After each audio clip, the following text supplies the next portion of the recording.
Good afternoon mga kapatid. Today is January 2, alas 3 ng hapon. Tumawag yung husband ko na pumunta daw kami ng bayan dahil may padala siya para sa computer ni GM kasi may pinapaayos.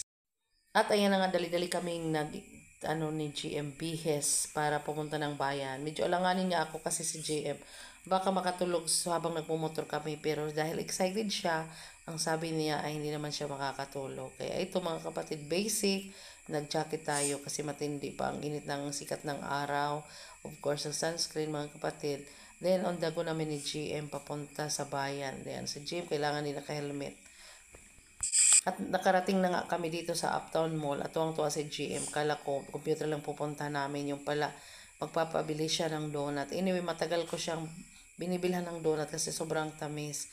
Nagkakatonsilitis kasi si GM pag masyadong matamis ang mga kinakain, kaya bihira lang. Then, umakyat na kami sa second floor ng Uptown Mall kung saan doon namin ipapa-repair. Actually, matagal ko nang gustong ipa-repair yung CPU ni GM kasi lang hindi ko alam kung saan ko ipapagawa.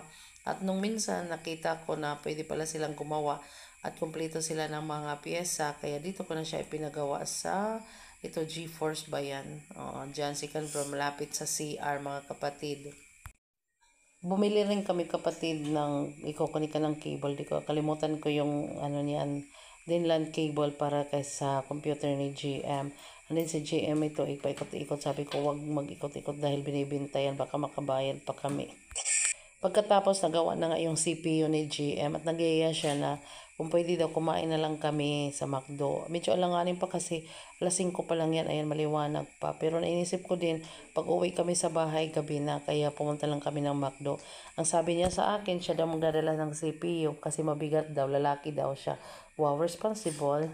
And then ito na mga kapatid, umorder siya talaga, gutom siya. 1 piece of rice at saka burger. Tapos siya na rin nag-initiate na siya yung mag-pray ng pagkain namin. At ito mga kapatid, umorder din ako ng 1 piece chicken. Kumain na lang ako para hindi na kami kumain sa bahay. Kasi pagdating sa bahay, medyo gabi na yan. Kasi mabagal lang naman tayo magmotor mga kapatid. 30 to 40 minutes ang pagmotor ko kasi nasa 40 per kilometer lang. Mabuti na yung nag-iingat.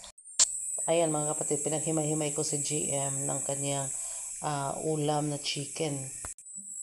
Then nung naubos ko yung pagkain mga kapatid, inantay ko naman si GM na matapos kasi nag-order siya sa 1 piece chicken at saka burger. So dalawa yung in-order niya.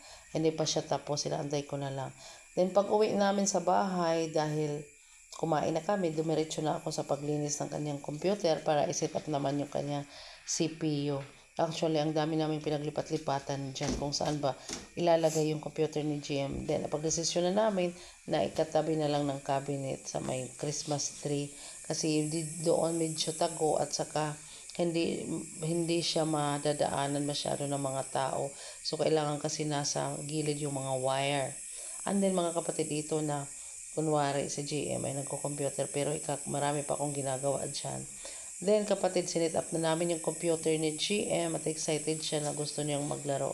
Binibiro ko nga na sabi ko, sa akin na lang tong computer na to dahil dito ko gagawin ang mga pag-i-edit sa aking vlog. Pero mga kapatid, may problema dahil after maglaro ni GM, nagre-restart siya. Kaya papatingin namin ulit. Ayan, nainis si GM. Bakit daw palaging nagre-restart ang kanyang computer? Siguro mga 20 minutes nagre-restart ulit. Kaya ipapa-check namin sa aking pinsan.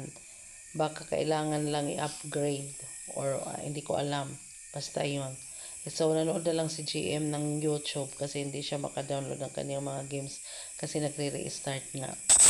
Pagkatapos ko ma-set up ang computer ni GM mga kapatid, binuksan ko naman yung dumating na parcel. Excited ako kasi bumili ako ng solar light. Tinesting ko kung durable pa yung mga nabibili sa online. Actually, nung binili ko to, ang sabi, buy one take one. Pero isa lang naman dumating. So, ito mga kapatid, tinesting ko, pinag-connect ko lang. Umilaw siya. Kala ko hindi iilaw kasi hindi pa naman nabilad. Pero umilaw siya mga kapatid. Yun lang po. Thank you so much.